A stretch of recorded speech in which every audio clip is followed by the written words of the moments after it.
السلام عليكم ورحمة الله وبركاته. بسم الله الرحمن الرحيم.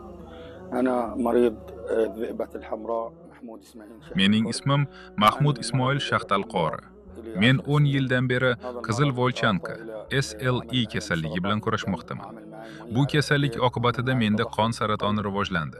O'pkamga suyuqlik yig'ildi va yuragim kattalashdi. Shuningdek, shifokorlar buyragimdan namuna, biopsiya olishni tavsiya qilishdi.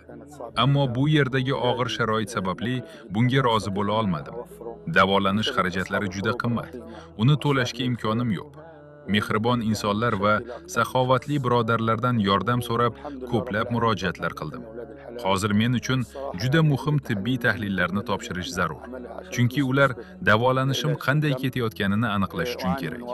Bundan tashqari, miyamda ham o'sma bor. Buni tasdiqlovchi tibbiy hujjatlar mavjud va ularda menga ushbu davolanish juda zarurligi yozilgan. Bu davolanishning narxi juda yuqori. Uni to'lashga qurbim yetmaydi. Oyog'imda ham shish paydo bo'lgan. Hozir men nogironlar aravachasida yuraman. Mustaqil harakatlana olmayman.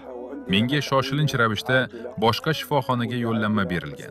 Shuningdek, chet elda suyak iligi transplantatsiyasi operatsiyasi ham rejalashtirilgan. Ammo hozirgacha hech qanday chaqiruv olmadim va kutyapman.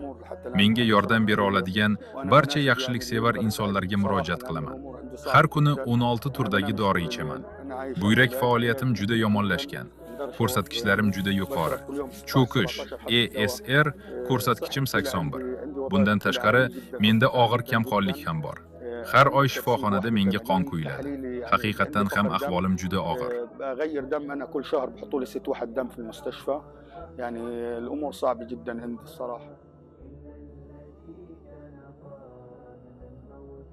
بسم الله الرحمن الرحيم الحمد لله رب العالمين.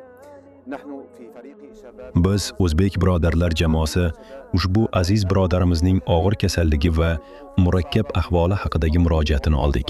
Allohning fazli bilan o'zbek birodarlar bu murojaatga befarq qolmadilar.